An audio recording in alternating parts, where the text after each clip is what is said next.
Assalamualaikum warahmatullahi wabarakatuh. Salam budi luhur. Perkenalkan, nama saya Dinda Rendini Putri dengan NIM 1831502404. Saya mahasiswi dari Fakultas Ekonomi dan Bisnis Universitas Budi Luhur. Video ini saya buat untuk memenuhi syarat penilaian ujian tengah semester pada mata kuliah metode penelitian dengan dosen pengampu Dr. Muhammad Mabrur Taufik SAG SEMM. Pada video part 1 ini saya akan menyampaikan materi tentang hipotesis, dan selanjutnya pada video part 2 nanti saya akan menyampaikan materi tentang pengumpulan data dan instrumen penelitian. Tugas yang harus dilakukan oleh seorang peneliti setelah melakukan telaah terhadap hasil-hasil penelitian terdahulu lewat studi kepustakaan atau kajian pustaka, yang kemudian si peneliti juga telah menetapkan serta merumuskan masalah penelitian, maka tibalah saatnya merumuskan sebuah hipotesis. Sampai dengan tahap perumusan hipotesis, seorang peneliti diharapkan sudah memiliki cukup bekal informasi baik menyangkut metode penelitian yang akan diterapkan maupun bahan-bahan pembanding yang akan dipakai untuk mengembangkan hipotesisnya maupun mempertajam analisisnya. Memang harus diakui, merumuskan hipotesis adalah tahapan yang sukar dalam rangkaian penyusunan desain penelitian. Ini makin terasa manakala permasalahan yang hendak dijawab memang tidak memiliki kerangka teori yang jelas. Di samping itu, kesungkaran merumuskan hipotesis juga disebabkan oleh terbatasnya kemampuan peneliti untuk memanfaatkan kerangka teori yang sudah ada secara logis. Hipotesis itu sebenarnya perlu atau tidak sih? Pertanyaan mengenai perlu tidaknya suatu hipotesis, jawabnya sudah jelas, tergantung pada sifat penelitian yang hendak dilakukan. Suatu penelitian yang sifatnya eksploratif, apabila memang hendak disertai dengan hipotesis, sebenarnya justru akan membatasi keterbukaan terhadap masuknya sebuah informasi-informasi yang sangat dibutuhkan.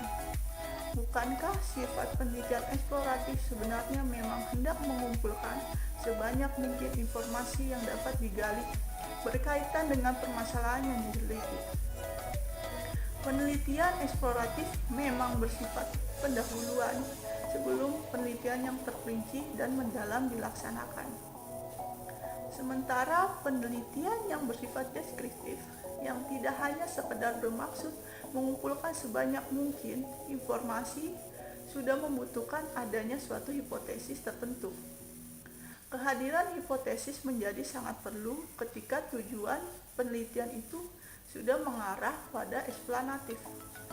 Karena penelitian eksplanatif itu sudah berkenaan dengan upaya verifikasi, di mana langkah pokok dituntun oleh komponen masalah, terus hipotesis, selanjutnya data, selanjutnya analisis, sampai terakhirnya yaitu kesimpulan.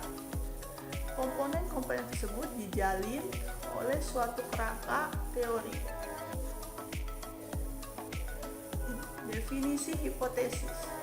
Hipotesis atau anggapan dasar sering dikatakan atau didefinisikan sebagai jawaban sementara terhadap rumusan masalah yang bersifat praduga. Dikatakan sementara karena jawaban yang diberikan baru didasarkan pada teori dan belum menggunakan fakta. Oleh karena itu, setiap penelitian yang dilakukan memiliki suatu hipotesis atau jawaban sementara terhadap penelitian yang akan dilakukan dan harus diuji untuk membuktikan kebenarannya.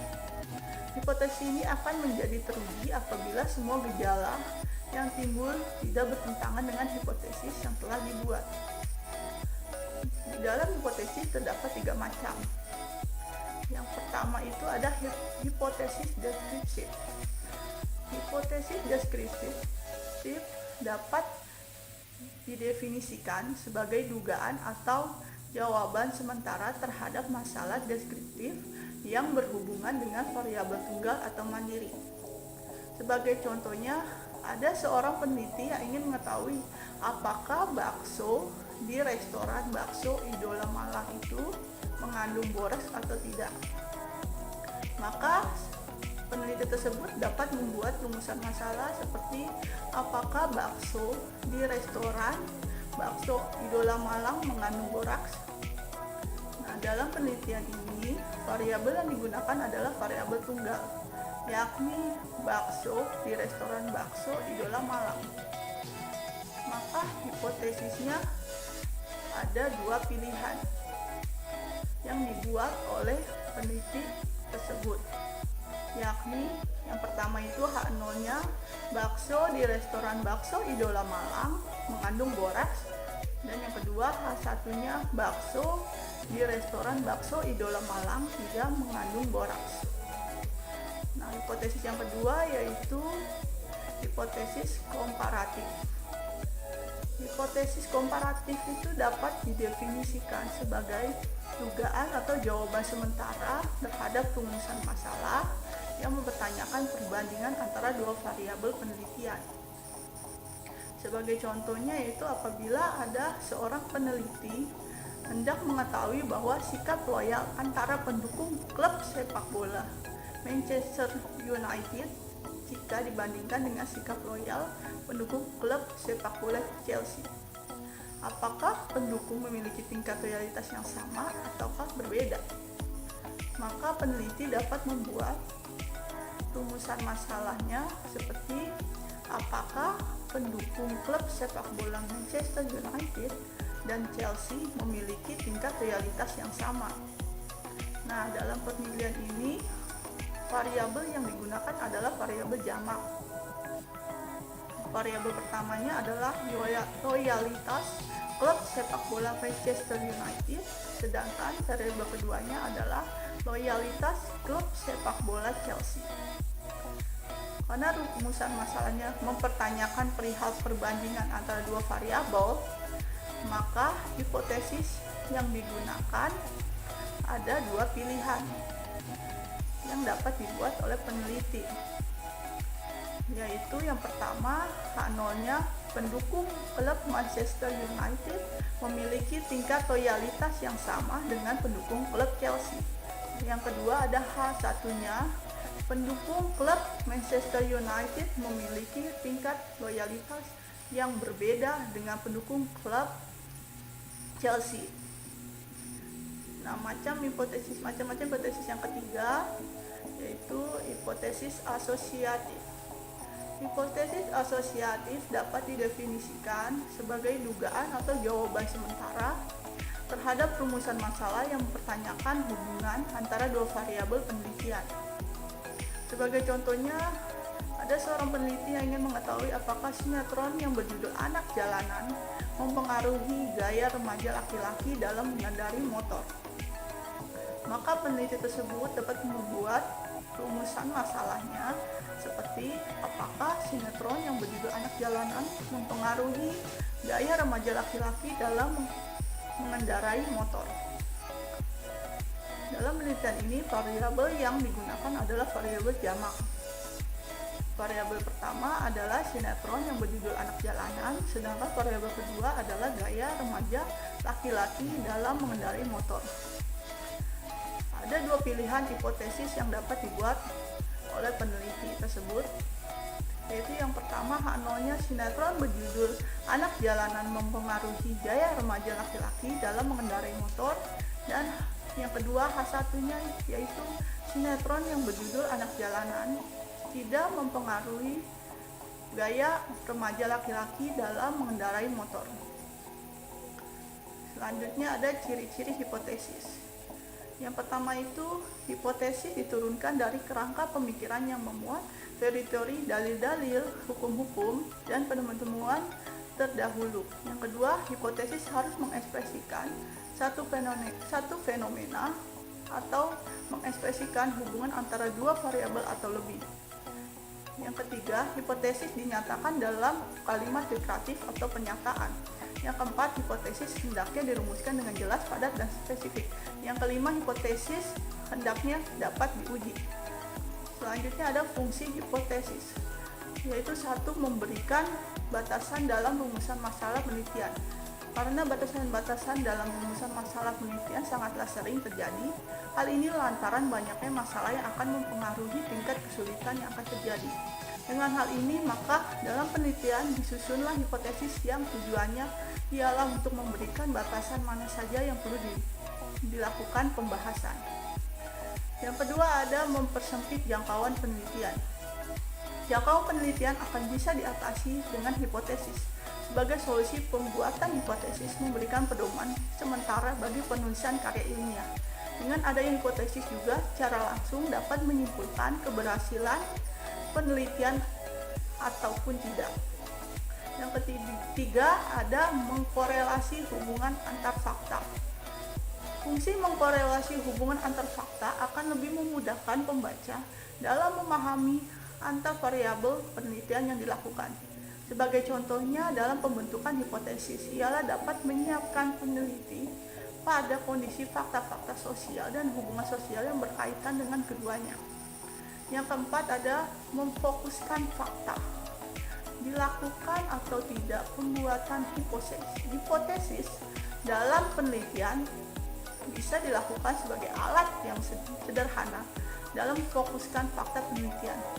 Dalam penelitian hipotesis, dalam selalu mencantumkan tentang perbedaan antara independen dan dependen, sehingga variabel utama dan tambahan akan lebih fokus penjabarannya. Yang kelima, sebagai pedoman pengujian. Fungsi hipotesis ini sebagai panduan dalam menentukan pengujian dan penyesuaian terhadap fakta dan antar fakta, di mana pola pengujiannya ini bisa dilakukan melalui wawasan terhadap pemahaman teknik pengumpulan data penelitian. Langkah-langkah perumusan hipotesis. Nah, untuk merumuskan sebuah hipotesis, tentunya harus mengikuti langkah-langkah tertentu dan cara yang benar agar sebuah hipotesis yang dibuat akan memudahkan pada proses jalannya penelitian. Awal pembentuknya hipotesis dalam sebuah penelitian biasanya diawali atas dasar tekaan peneliti. Meskipun hipotesis berasal dari tekaan, namun sebuah hipotesis tetap harus dibuat berdasarkan pada sebuah acuan. Yang pertama yaitu ada teori sebagai acuan perumusan hipotesis. Nah, untuk memudahkan proses pembentukan hipotesis, seorang peneliti biasanya menurunkan sebuah teori menjadi sejumlah asumsi dan postulat. Asumsi-asumsi tersebut dapat didefinisikan sebagai anggapan atau dugaan yang mendasari hipotesis. Berbeda dengan asumsi, hipotesis yang telah diuji dengan menggunakan data melalui proses penelitian adalah dasar untuk memperoleh kesimpulan. Yang kedua itu ada fakta ilmiah sebagai acuan perumusan hipotesis. Selain menggunakan teori sebagai acuan dalam merumuskan hipotesis, dapat pula menggunakan acuan fakta. Secara umum, fakta dapat didefinisikan sebagai kebenaran yang dapat diterima oleh nalar dan sesuai dengan kenyataan yang dapat dikenali dengan panca indera. Fakta ilmiah sebagai acuan perumusan hipotesis dapat diperoleh dengan berbagai cara. Sebagai misalnya, yang pertama itu adalah memperoleh dari sumber aslinya. Yang kedua, fakta yang diidentifikasikan dengan cara menggambarkan dan menafsirkan dari sumber yang asli. Yang ketiga, fakta yang diperoleh dari orang mengidentifikasikan dengan jalan menyusunnya dalam bentuk penalaran abstrak.